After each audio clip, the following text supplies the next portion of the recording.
Ja, onthou jy nog klein tyd, daar is Brash en Dawie Kusyn se muur.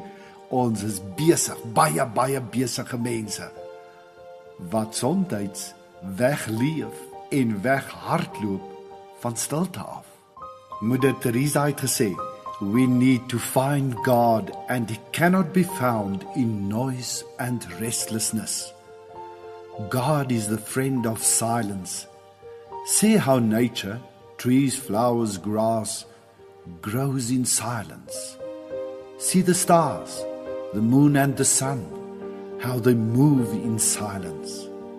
We need silence to be able to touch souls. Rumi het gesê, silence is the language of God. All else is a poor translation. Hierdie week het ons saam gedink oor die radikale andersheid daarvan, om kind van God te wees.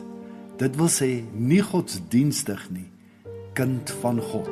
Die verskil tussen 'n wurm bestaan en 'n skoenlapper bestaan. Het jy al opgemerk hoe skoenlappertjies vroeg in die oggend op blomme sit en nie eintlik beweeg nie? Hulle sprei hulle vlerke en wag dan dat die son hulle liggaamstemperatuur verhoog, sodat hulle bloed baie maklik deur die fyn aartjies in die vlerke kan vloei. Eers dan, wanneer hulle liggaamstemperatuur 'n sekere punt bereik het, vlieg hulle weg. Dit is ook mos presies wat Jesaja 40 vers 31 vir ons sê. Die wat op die Here wag, hulle kry nuwe krag. Hulle vlieg met arendsvlerke. Hulle hardloop en word nie moeg nie. Hulle loop en raak nie afgemat nie. Ook hierin het Jesus vir ons die voorbeeld gestel. Kyk net hoe gereeld lees ons dat hy na 'n eensame plek alleen weggegaan het. En soos ons ook al vir mekaar in die verlede gesê het, was hierdie eensame plek baie keer op die hoogtes gewees. Na die bergtoppe toe het hy gegaan. Wurms kry hulle krag in krikke en al die dinge wat die ou wêreld vir ons aanbied. Vriende, lekker kuier met lekker goede, allerhande ander goedjies wat ons gebruik om ons krag en energie te gee, ensovoorts. Meeste van hierdie dinge gee vir ons so 'n bietjie lyfkrag vir 'n rukkie.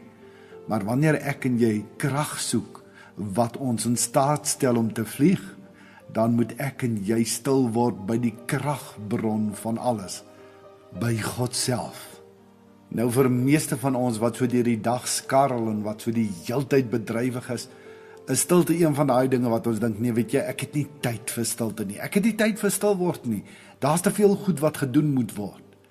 Weet jy, dit is in die stil word, voordat jy wegtrek, dat jy perspektief kry, krag kry, en nie net dit nie, dat jy ontdek, soos wat jy reg maak vir die dag.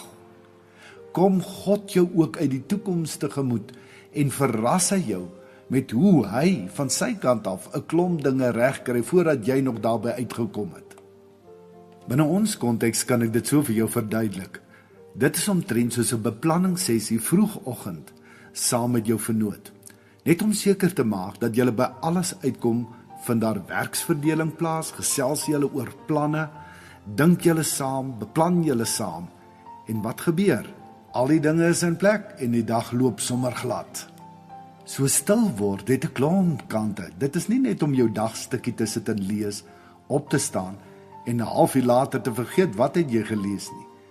Stil word is om saam met God te begin dink, te droom, te beplan en saam met God tree vir tree deur jou dag te lewe in afwagting en verwagting oor hoe hy deur sy gees vir ons gaan wys wat ons moet doen. God word dan jou reisgenoot op pad. Ons sê weer dankie vir Marlene Regien vir die pragtige musiek waarna ons luister onder die stem. Besoek gerus haar webwerf by Marlene, MARILAN, RIGGIEN.com.